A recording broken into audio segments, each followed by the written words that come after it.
Assalamualaikum warahmatullahi wabarakatuh. Pada kesempatan kali ini kita akan membahas soal-soal latihan persiapan ujian nasional berbasis komputer untuk jurusan Teknik Komputer dan Jaringan. Oke, langsung saja kita mulai pembahasannya. Oke, kita sampai ke soal nomor satu.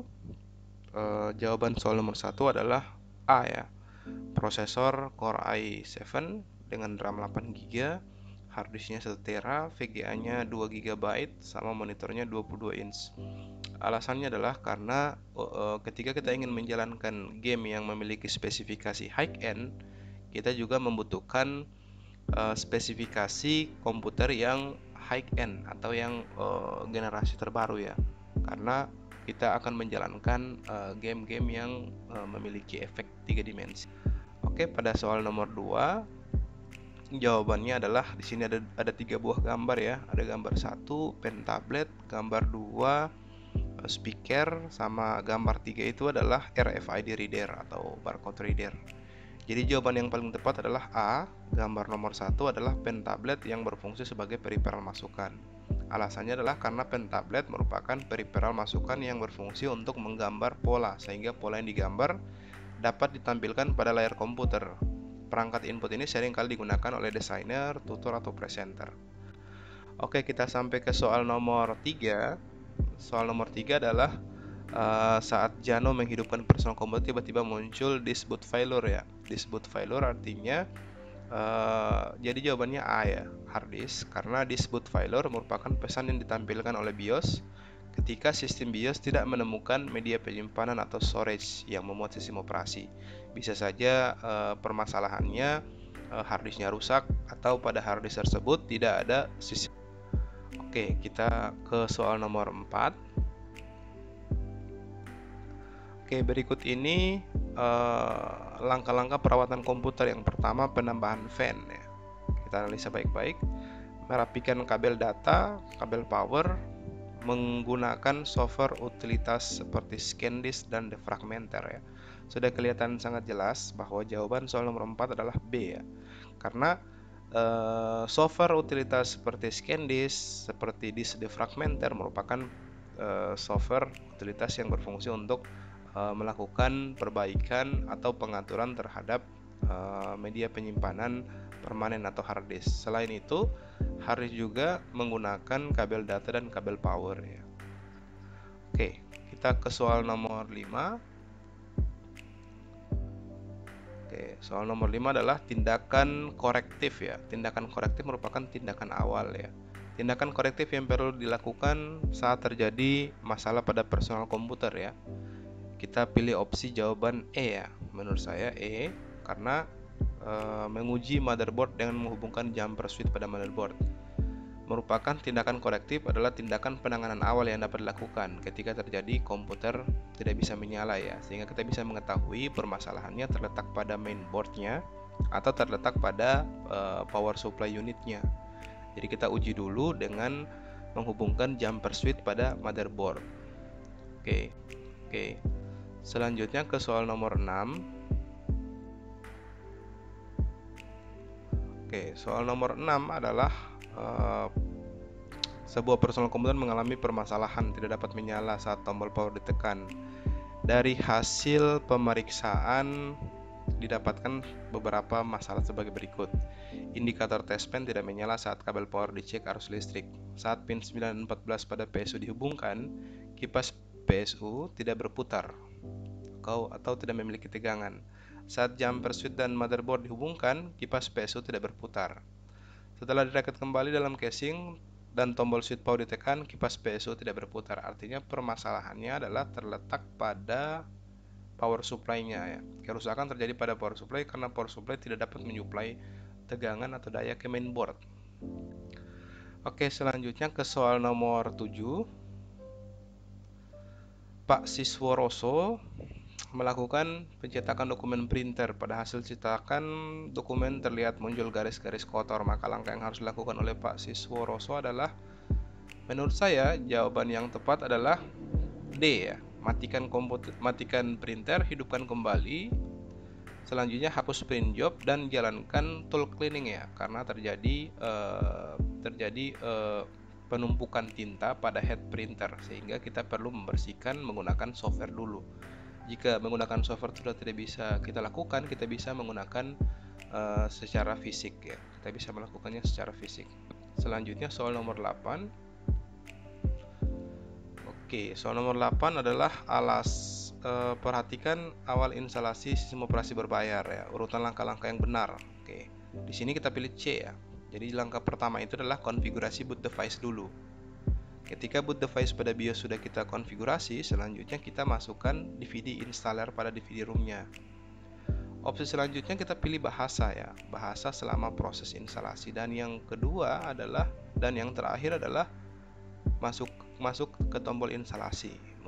Ini merupakan metode untuk menginstal Windows berbayar seperti Windows 7 sama Windows 10 ya.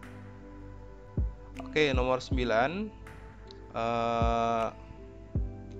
Perhatikan gambar berikut untuk melakukan partisi. Cara untuk melakukan partisi adalah, jawabannya adalah C ya. Sorot drive yang unallocate, klik new, masukkan ukuran partisi pada kolom size dan klik apply. Jadi cara melakukan partisi adalah C.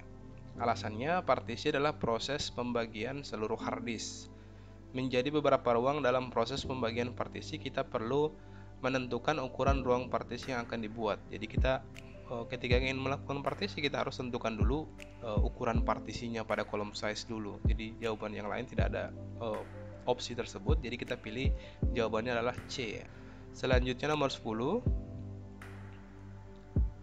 Oke, ini adalah langkah-langkah dalam melakukan instalasi Debian ya, Linux Debian. Langkah awal yang tampil adalah tentunya ketika kita yang biasa melakukan instalasi Debian, yang pertama kita dimintakan untuk memasukkan password root dulu. Setelah itu kita diminta untuk memasukkan username dan passwordnya. Jadi sangat mudah. Proses awal adalah root, yang kedua user, dan yang ketiga password untuk user tersebut. Jadi opsi jawaban yang tepat adalah E. Selanjutnya soal nomor 11. Soal nomor 11, pada gambar berikut ditunjukkan isi dari direktori SQL Express. Untuk menjalankan proses instalasi yang harus Anda lakukan adalah, ya tentu saja kita pilih opsi klik 2 kali pada file setup untuk menjalankan atau melakukan instalasi terhadap software tersebut ya. Selanjutnya opsi 12, Andi sering melakukan instalasi software dan remove software, sehingga suatu saat melakukan instalasi baru, Andi mendapatkan pesan error Windows Installer Service could not be start. Permasalahannya adalah, oke, saya jelaskan dulu. Jadi jawabannya E ya. Windows Installer Service terhenti. Windows Installer Service could not be start adalah pesan error yang ditampilkan ketika layanan eksekusi file installer exe tidak bisa dijalankan, terhenti atau tidak diaktifkan. Jadi pada Windows itu ada sebuah service yang bernama Windows Installer Service atau WIS ya. Jadi biasanya dia di disable atau tidak sengaja kita nonaktifkan pada menu service ya. Selanjutnya soal nomor 13 adalah, berikut ini adalah manfaat dari software utility. Dari manfaat di atas, software utility yang dimaksud adalah kita bisa analisis saja ya, mendeteksi adanya file yang berbahaya, mengkarantina file, menghapus file yang berbahaya, memperbaiki file-file yang terinfeksi. Jadi jawaban yang tepat adalah antivirus. Karena antivirus merupakan program yang didesain untuk melindungi komputer dari file-file yang berbahaya seperti virus, spam, dan lain-lain. Selain itu, antivirus juga dapat mencegah dan mendeteksi file-file yang mendeteksi atau mengkarantina file-file yang mengancam sistem. Oke, nomor 14. Berikut ini yang diperlukan dalam instalasi jaringan lokal adalah bahan ya. Kita beri tanda bold pada bahan. Kalau kita bicara bahan, di sini adalah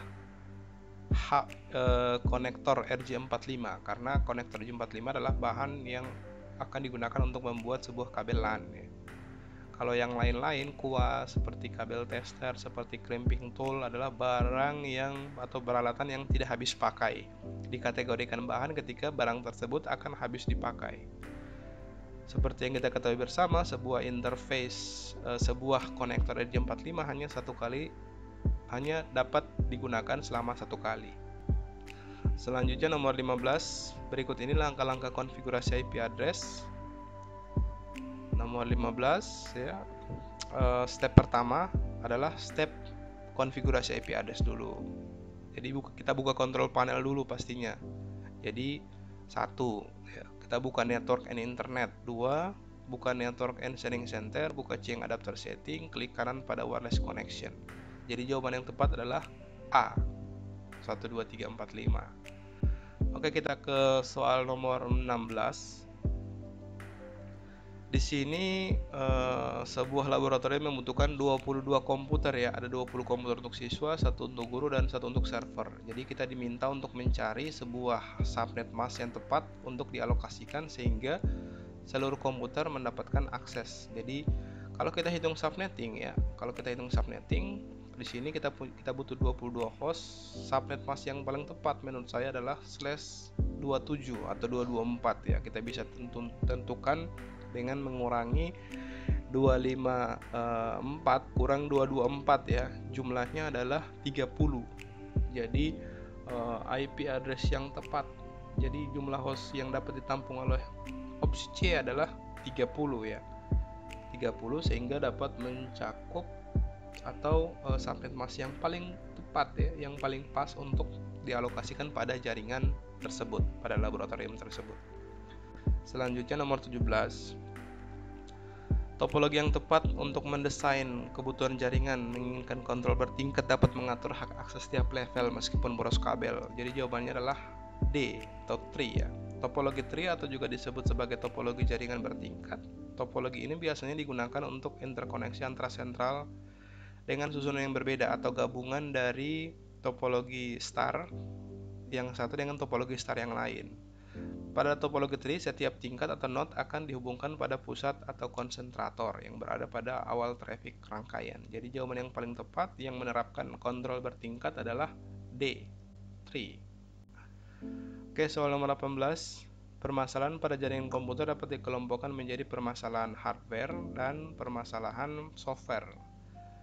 Permasalahan software ya pada jaringan komputer adalah, jadi saya pilih opsi jawaban E. Alasannya adalah permasalahan jaringan yang paling sering kita temui adalah kesalahan pengaturan atau penentuan IP address yang akan kita alokasikan untuk sebuah host ya. Karena IP address merupakan sebuah komponen yang paling penting dalam jaringan komputer selain kabel dan interface fisik yang lain. Jadi ketika kita salah melakukan pengaturan IP address pada sistem operasi, dia akan menyebabkan bisa saja terjadinya IP conflict atau kesalahan penentuan subnetworknya atau host dan gateway-nya ya. Oke, nomor 19. Dua buah komponen terhubung menggunakan kabel UTP. Salah satu lampu indikator NIC komputer tidak menyala, jadi salah satunya tidak menyala. Ketika dilakukan hasil ping, hasilnya RTO. Penyebabnya adalah ketika sebuah interface kita pasangkan kabel dan interface tersebut tidak menyala, berarti permasalahannya adalah NIC komputer tujuan rusak ya. Jadi jawabannya NIC komputer tujuan rusak. Meskipun kabelnya salah, namun kita sudah menghubungkan, itu harusnya masih bisa nyala ya. Nomor 20. IP berdasarkan topologi di atas kita bisa mendeteksi komputer A tidak mendapatkan koneksi internet ya. Maka konfigurasi ulang komputer A yang tepat. Jadi komputer A itu harus menggunakan IP address yang sama segmennya dengan ETH1 atau gateway-nya. Jadi dia harus menggunakan IP address 1.2.3 sampai 254. Jadi opsi yang tepat adalah A ya. Selanjutnya pembahasan soal nomor 21. Gambar di bawah ini menunjukkan respon yang didapatkan pada saat pengujian tes koneksi. Jadi jawaban yang tepat menurut saya adalah pesan error transmit failet adalah pesan yang menginformasikan bahwa interface NIC tidak terhubung dengan kabel atau kabelnya kita lepas. Makanya dia menampilkan error transmit failet. Jadi jawabannya adalah A ya. Selanjutnya nomor 22. Komputer server mengalami kerusakan atau gangguan, maka secara otomatis seluruh jaringan tidak berfungsi. Apakah fungsi server sesuai dengan pernyataan tersebut? Jawabannya adalah C ya, sebagai pintu masuk dan pusat jaringan. Karena server merupakan perangkat yang berfungsi untuk memberikan layanan, sehingga server yang dapat dikategorikan sebagai gateway dan sebagai pusat layanan pada jaringan LAN. Soal nomor 23 ya, di sini soalnya agak sedikit rancu sebenarnya. Jadi saya coba jelaskan dulu terkait maksud dari soal. Ping merupakan utilitas yang berfungsi untuk mengecek konektivitas antara host dalam jaringan komputer. Namun dari soal ini tidak relevan ya, karena dengan opsi jawaban yang disediakan, kemungkinan maksud dari soal adalah utilitas config ya. Jadi maksud dari opsi A, B, C, D, E ini adalah if config atau IP config. Jadi opsi jawaban yang tepat sesuai narasi harusnya bukan ping ya, tapi if config. Karena if config adalah tool yang berfungsi untuk mengecek jenis NIC, IP address, dan subnet mask. Sedangkan ping untuk mengecek konektivitas antara host. Jadi jawaban yang tepat adalah B. Selanjutnya soal nomor 24. Router merupakan perangkat jaringan yang bekerja pada layer network ya. Fungsi utama router yang digunakan dalam jaringan adalah router berfungsi untuk menghubungkan dua network atau lebih ya. Dua atau lebih network. Jadi jawaban yang tepat adalah C. Dua atau lebih network. Oke, kita sampai ke soal nomor 25. Peralatan vital yang harus dimiliki untuk membangun sebuah jaringan berbasis luas adalah, jawabannya adalah A. Yang pertama antena, kita butuh antena pemancar. Yang kedua radio, nantinya antena akan dihubungkan ke radio. Yang ketiga switch. Yang keempat wireless router. Yang kelima kabel dan konektor. Jadi peralatan-peralatan vital merupakan peralatan yang harus ada pada ketika kita ingin membangun sebuah jaringan berbasis luas. Nomor 26 ya. Keseluruh sistem bekerja beserta peralatan peripheral dan media yang digunakan. Jadi yang nomor 26 adalah pengelompokan sistem keamanan, meliputi keamanan fisik dari pihak luar, media, dan data serta dalam operasi. Yang termasuk keamanan sistem jaringan secara fisik adalah opsinya adalah B, seluruh sistem beserta peralatan, peripheral, dan media yang digunakan. Karena termasuk keamanan sistem jaringan fisik adalah yang mencakup seluruh hardware, perangkat peripheral, dan media penyimpanan dan transmisi yang digunakan. Sekarang nomor 27. Mekanisme yang diterapkan untuk melindungi sistem atau jaringan internal dari serangan dari pihak luar ya, untuk memasuki sistem yang tidak memiliki hak akses ya. Jadi jawaban yang tepat adalah B.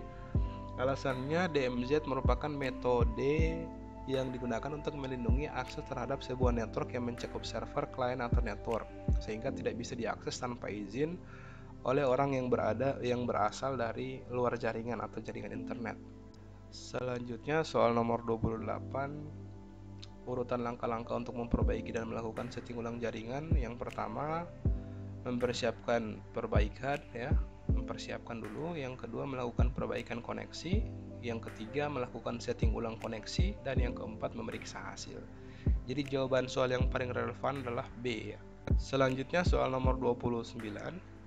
Persiapan untuk melakukan perbaikan konektivitas jaringan pada komputer klien yang bermasalah harus terlebih dahulu mengetahui apa?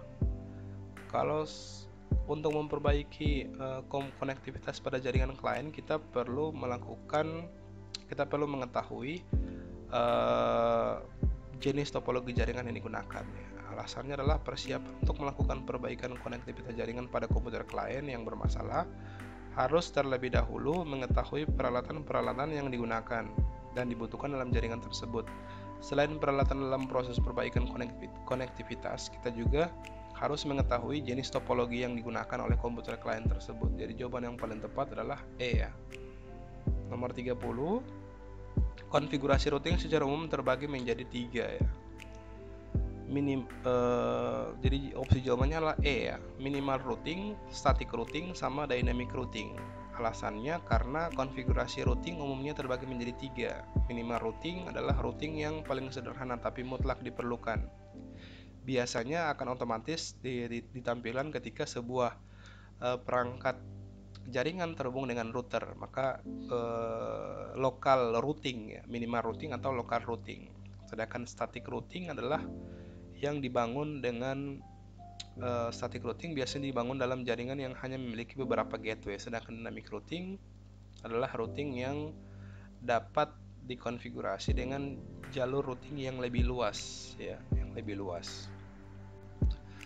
Oke, selanjutnya nomor 31. Jawabannya D.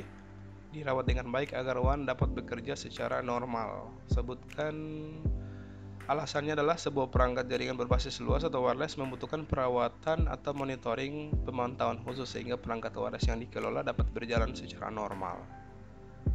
Soal nomor 32. Hal yang perlu diperhatikan dalam melakukan instalasi sistem operasi jaringan adalah yang pertama, aspek yang paling penting adalah memperhatikan pemilihan versi sistem operasinya. Yang kedua, metode instalasi.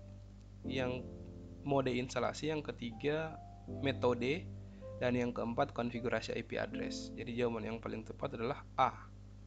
Pemilihan versi, mode, metode, dan penomoran. Sekarang soal nomor 33. Metode instalasi terbagi menjadi dua ya, GUI dan CLI atau teks dan GUI. Keuntungan instalasi yang berbasis mode berbasis apa ya? Di sini soalnya agak sedikit rancu. Jadi jika maksud dari soal adalah berbasis GUI, maka dengan adanya GUI dapat mempermudah proses instalasi atau jawabannya bisa A. Kalau CLI, opsi jawabannya adalah mempercepat proses instalasi karena berbasis CLI tidak menggunakan tampilan grafis. Selanjutnya soal nomor 34. Perintah untuk mengecek alamat IP ya ifconfig. Jadi jawabannya adalah A ya. Selanjutnya soal nomor 35. Apa yang membutuhkan layanan data? Aplikasi yang memberikan layanan data berfungsi sebagai menerima HTTPS. Jadi kalau berhubungan dengan HTTPS adalah protokol web. Jadi aplikasi yang dibutuhkan adalah C ya, web server. Jadi jawaban yang paling tepat adalah C, web server. Nomor 36. Keunggulan memilih sistem operasi jaringan menurut saya ya, kestabilan sistem yang sangat baik. Sistem operasi jaringan berbasis Linux memiliki kemampuan kestabilan dan keamanan ya. Keamanannya. Jadi jawabannya adalah B. Nomor 37.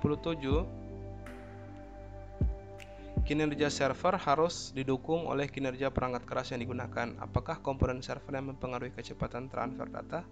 Ya, komponen server yang mempengaruhi transmisi data yang pertama bandwidth-nya, yang kedua hard disk-nya, yang ketiga kapasitas memori, dan yang keempat adalah kapasitas cache dari perangkat keras tersebut. Jadi keempat komponen tersebut adalah yang menentukan kecepatan pengiriman atau transmisi data antara server. Nomor 38. Spesifikasi komponen server khususnya memori sebaiknya menggunakan memori ECC. ECC adalah Error Connection Code, merupakan tipe RAM yang dapat mendeteksi dan memperbaiki error atau kesalahan yang terjadi pada memori internal karena adanya data yang korup pada saat sistem sedang beroperasi. Jadi jawaban yang tepat adalah komputer error sehingga mencegah komputer terjadi crash atau blue screen. Nomor 39. Langkah-langkah untuk melakukan instalasi driver adalah A. Device Manager, Software, Driver. Kita pilih Update Driver. Nomor 40. Perangkat wireless yang digunakan sering mati mendadak ya, karena sumber listrik mati. Bagaimana akibat yang akan terjadi pada perangkat wireless tersebut? Yang tentunya perangkat tersebut akan cepat rusak dan namun tidak akan mempengaruhi jaringan yang sedang berjalan. Alasannya karena kondisi listrik yang tidak stabil menyebabkan kerusakan pada perangkat wireless. Namun perangkat wireless tersebut bisa kita ganti dengan perangkat yang baru, sehingga tidak mempengaruhi jaringan wireless yang sedang berjalan. Oke, sekian video tutorial kali ini. Semoga video tutorial kali ini bermanfaat. Jadi jika ada koreksi, kesalahan terkait pembahasan soal, silakan komentar di bawah. Jangan lupa like, share, and subscribe. Akhir kata, wassalamualaikum warahmatullahi wabarakatuh.